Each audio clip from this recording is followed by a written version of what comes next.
presentasi. Kami dari kelompok 8 akan mempresentasikan tentang kualitas audit riset eksperimen.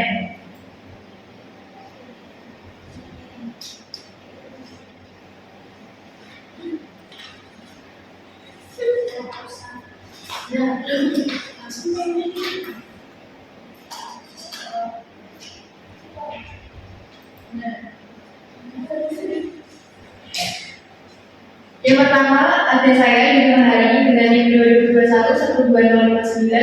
Yang kedua adalah Novinor Andriani dengan NIM 2021-12560. Yang ketiga adalah Iris Noviana dengan NIM 2021-12145. Perkembangan riset eksperimen.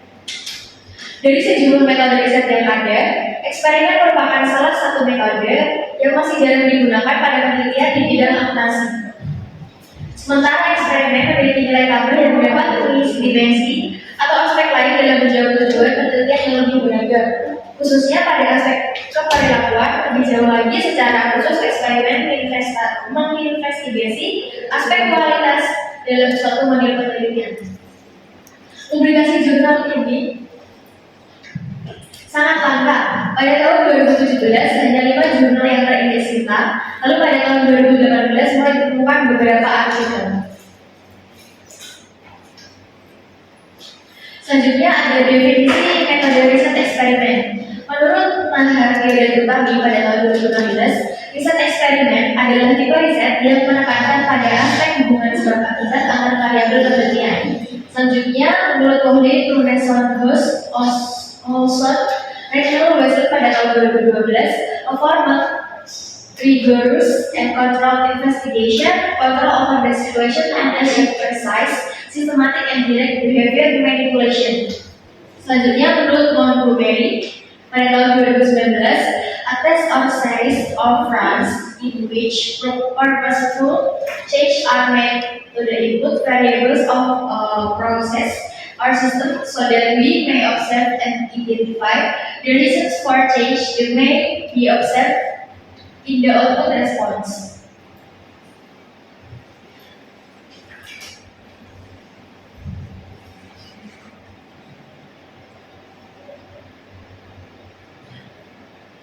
Selanjutnya, karakteristik dari penelitian eksperimen diantara yang pertama manipulasi, yang kedua pengendalian, dan yang ketiga pengamatan. Materi selanjutnya akan dijelaskan oleh rekan saya.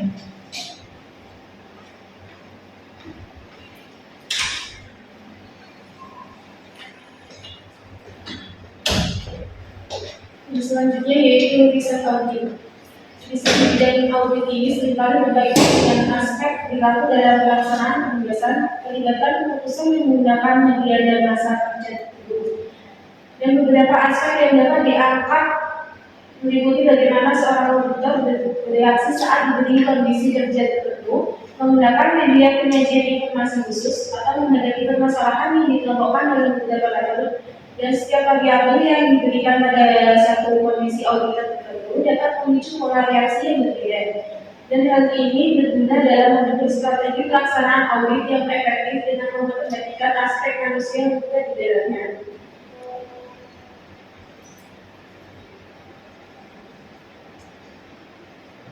Yang selanjutnya yaitu pertanyaan riset. Yang pertama, apakah pelaksanaan analisis proses bisnis membantu auditor dalam identifikasi dan penilaian risiko bisnis signifikan dan risiko salah satu pada tingkat proses ini?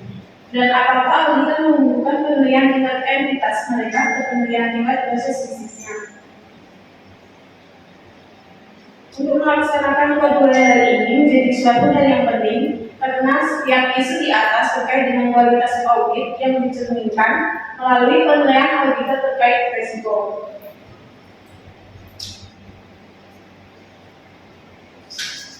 Selanjutnya yaitu hipotesis riset.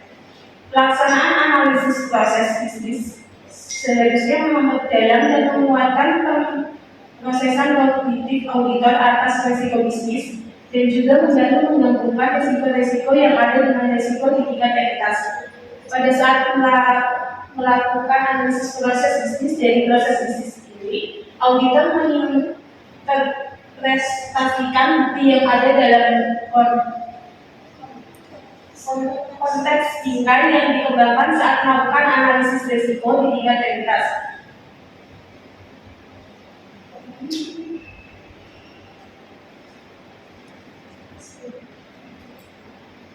Yang selanjutnya akan dijelaskan oleh rekan saya.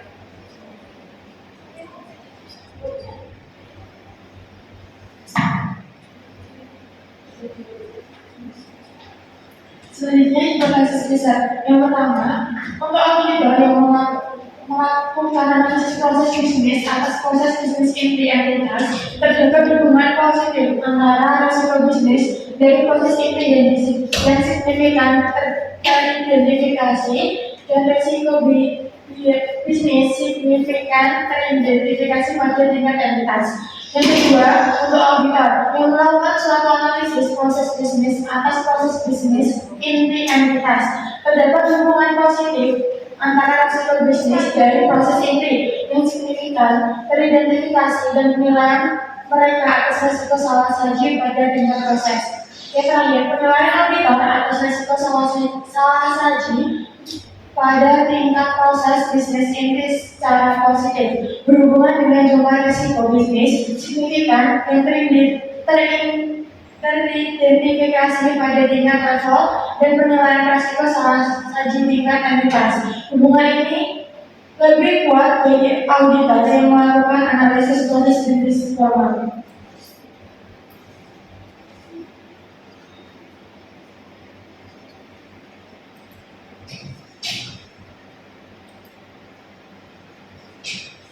Selanjutnya tujuan riset eksperimen.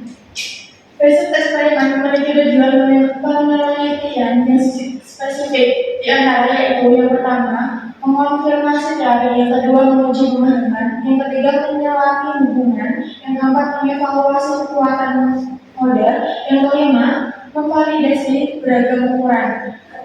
Berbeda dengan penelitian survei dan data sekunder yang memiliki tujuan menganalisis hasil penilaian kepada populasi yang lebih luas, metode eksperimen memiliki tujuan khusus yaitu untuk mengonfirmasi suatu teori.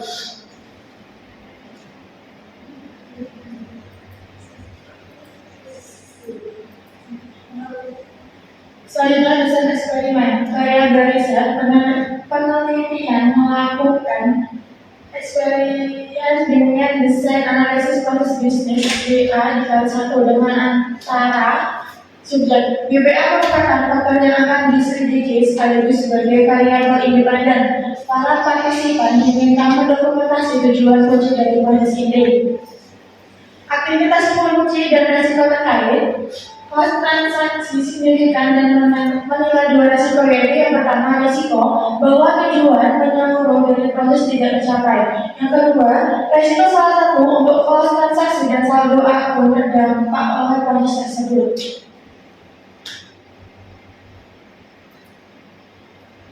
Selanjutnya ada prosedur penelitian eksperimen. Yang pertama ada memilih dan merumuskan masalah.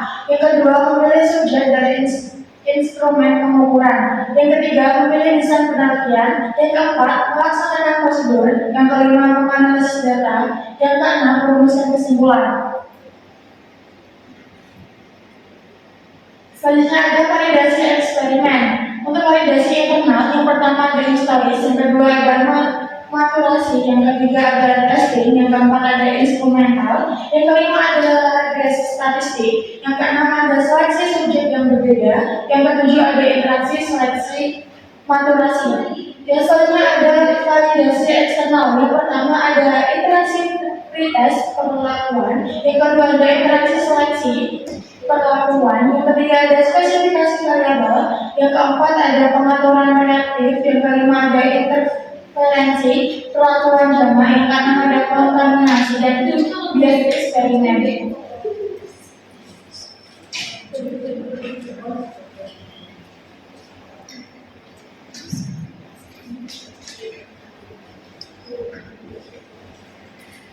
Terima kasih, itulah prestasi dari kelompok 8. Silakan pada teman-teman yang ingin bertanya.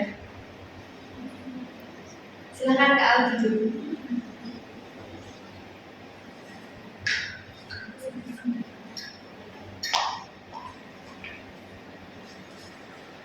Perkenalkan, nama saya Audi Jelita Wijaya dengan NIM 20211257. Dalam riset audit ini, apakah ada potensi konflik yang akan terjadi? Jika ada, bagaimana cara kelompok Anda untuk menangani potensi konflik tersebut? Terima kasih.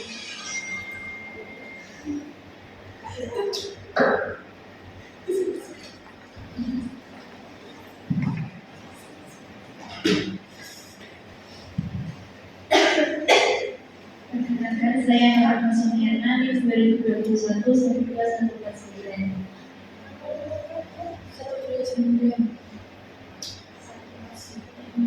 Jelaskan dan berikan contoh mengenai validitas dalam penelitian eksperimental.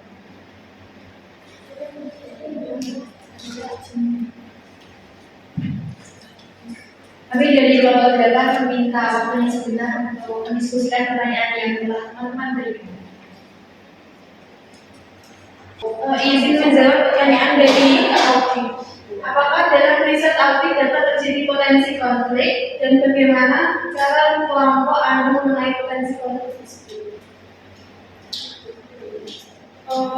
Dalam riset audit itu terjadi potensi konflik dan konflik tersebut bisa muncul dari berbagai sumber seperti perbedaan kepentingan antara auditor dan audit, ketidaksetujuan atas temuan audit, atau perbedaan interpretasi terhadap data dan regulasi. Bagaimana cara menangani?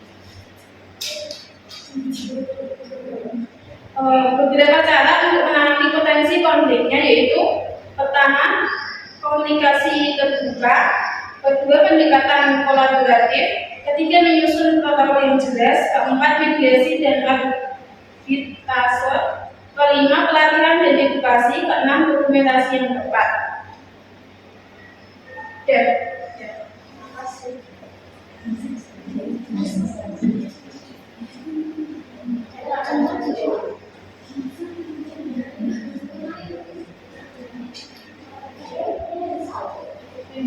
Baik, selanjutnya menjawab pertanyaan dari Mbak Nur Akwasifia.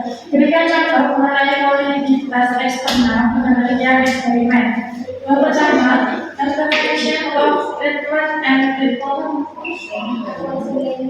Yang pertama, interest of treatment and treatment. Yang kedua, interaction of testing and treatment. Yang ketiga, interesting of selection and treatment. Yang keempat, interaction of setting and treatment. Yang kelima, interaction of history and treatment. Bagaimana, Pak?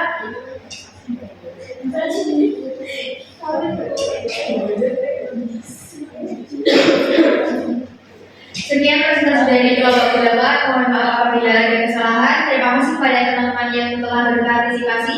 Wassalamualaikum warahmatullahi wabarakatuh. Waalaikumsalam.